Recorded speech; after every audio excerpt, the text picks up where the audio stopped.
విషయం ఏంటంటే ఏదో ఒక రకంగా వాళ్ళకి ట్రాప్ చేసిన తర్వాత వాళ్ళని బెదిరించటం, బ్లాక్మెయిల్ చేయటం, వాళ్ళ దగ్గర నుంచి డబ్బులు తీసుకుని 5 నిమిషాల్లో వెంటనే వాళ్ళు దాన్ని ట్రాన్స్ఫర్ చేసేయటం. సో ఇలాంటి సిచ్యువేషన్స్లో సైబర్ క్రైమ్ మొన్ననే నాకు రీసెంట్గా మీరు అబ్జర్వ్ చేసే ఉంటారు, మీకు తెలిసే ఉంటుంది, విజయవాడలో ఒక వాక్ కూడా పెట్టాం సైబర్ క్రైమ్కి సంబంధించి. ఆ రోజు మాట ఇచ్చాను వాళ్ళకి, ప్రతి జిల్లాలోని కూడా ఒక సైబర్ క్రైమ్ పోలీస్ స్టేషన్ ఏర్పాటు చేస్తామని చెప్పి. సేమ్ యాజ్ టీజ్గా ఈరోజు అదే సైబర్ క్రైమ్ పోలీస్ స్టేషన్స్ ప్రతి జిల్లాలోని ఒక డిఎస్పీ క్యాడర్ ఆఫీసర్నిచ్చి ప్రతి జిల్లాలోని కూడా ఒక సైబర్ క్రైమ్ పోలీస్ స్టేషన్స్ని ఏర్పాటు చేయడానికి ఈరోజు గౌరవ ముఖ్యమంత్రి గారు ఆదేశాలు ఇవ్వడం జరిగిందండి. ఇవే కాకుండా ఇప్పటికీ చాలా సందర్భాల్లో మీకు చెప్పేదాన్ని, పోలీస్ అకాడమీ లేదు, మాకు పోలీస్ అకాడమీ లేదు అని. బై గాడ్స్ గ్రేస్, అదృష్టవశాత్తు ఈరోజు ఆ పోలీస్ అకాడమీకి కూడా విజయవాడలోనే స్థలం తీసుకొని as early as possible police academy కూడా స్టార్ట్ చేయడానికి ఆదేశాలు ఇవ్వడం జరిగింది.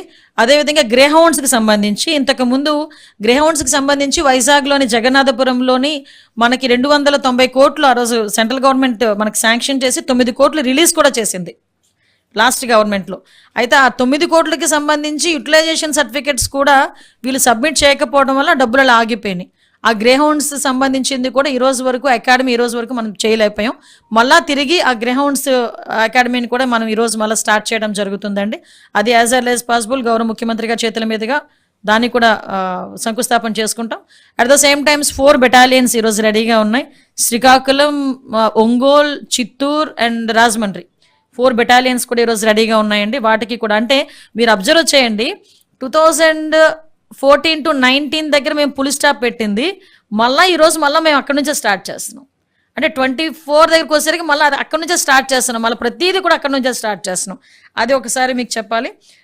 నెక్స్ట్ ఇంకొకటి అసలు విషయం, ఇంతకుముందు పోలీస్ స్టేషన్స్కి వెళ్ళేసరికి చంద్రబాబు నాయుడు గారు ఇంతకుముందు ఉండేటప్పుడు ఇన్వెస్టిగేషన్ ఛార్జెస్ అని చెప్పి డబ్బులు ఇచ్చేవారు.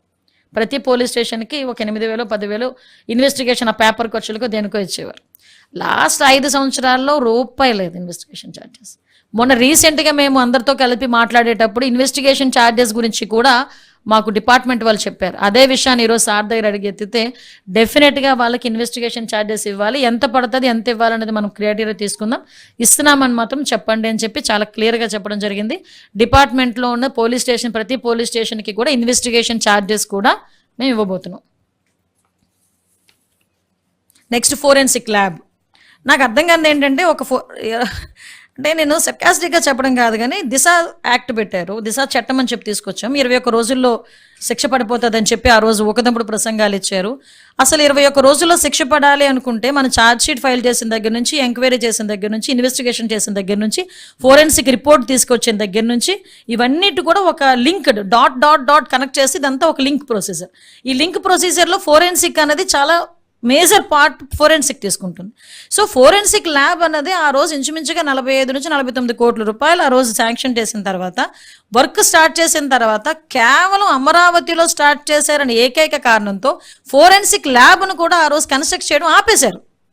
ఈరోజు చేస్తుంటే ఫోరెన్సిక్ ల్యాబ్ ఈరోజు కంటిన్యూటీ ఉండేది కదా, ఈరోజు మనకు అందుబాటులో ఉండేది కదా. మనం ఎందుకు పక్క జిల్లాల వైపు, ఇంకో జిల్లాల వైపు, పక్క రాష్ట్రాల వైపు చూసుకోవాల్సిన అవసరమే వచ్చింది. ఈరోజు దాన్ని కూడా మేము గౌరవ సీఎం గారి దృష్టికి తీసుకెళ్ళిన తర్వాత ఇమ్మీడియట్గా వర్క్ స్టార్ట్ చేయమన్నారు.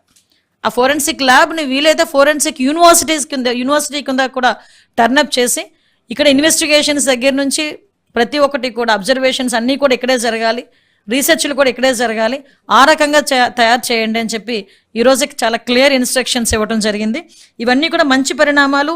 అట్ ద సేమ్ టైం ముఖ్యంగా పోలీస్ డిపార్ట్మెంట్ ప్రాపర్గా వర్క్ చేయడానికి ఇవన్నీ కూడా మంచి పరిణామాల కింద మనం అందరం కూడా భావించుకోవాలి. అట్ ద సేమ్ టైం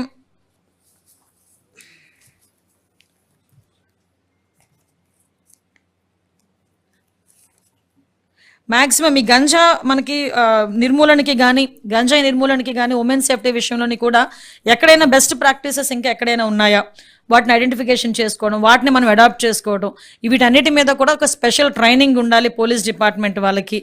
అదేవిధంగా సైబర్ క్రైమ్లో కూడా ఎవరైతే పోలీస్ డిపార్ట్మెంట్ వాళ్ళని మనం ఇంక్లూడ్ చేస్తామో, అపాయింట్ చేస్తామో, వాళ్ళకి కూడా ఒక సెపరేట్ ట్రైనింగ్ ప్రోగ్రామ్ అన్నది ఇవ్వాలి అన్నది చాలా క్లియర్గా చెప్పిన అంశం అండి. ఎక్కడా కూడా ఒకటే ఈ సిస్టమ్స్ అన్నీ కూడా మనం ఎస్టాబ్లిష్ చేసి ఎక్కడా కూడా క్రైమ్ జరగకుండా చూసుకోవాల్సిన బాధ్యత కూడా అందరం కలిసి తీసుకోవాలని ఒక నిర్ణయానికి వచ్చాం. దీని మీద డిపార్ట్మెంట్ మీద కూడా ఎవ్రీ టైం ప్రతి క్వార్టర్కో లేకపోతే 3 monthsకి ఒకసారి 4 monthsకి ఒకసారి కంపల్సరీ రివ్యూ చేసుకొని ఎక్కడెక్కడ మన క్రైమ్ తగ్గుతుంది, ఎక్కడెక్కడ క్రైమ్ పెరుగుతుంది ఆ అనాలిసిస్ కూడా చేసుకొని చాలా క్లియర్గా ముందుకెళ్లేదానికి ఈరోజు చాలా క్లియర్ ఆదేశాలు ఇవ్వడం జరిగింది. దీని పరంగా మేమందరం కూడా ముందుకెళ్తామండి.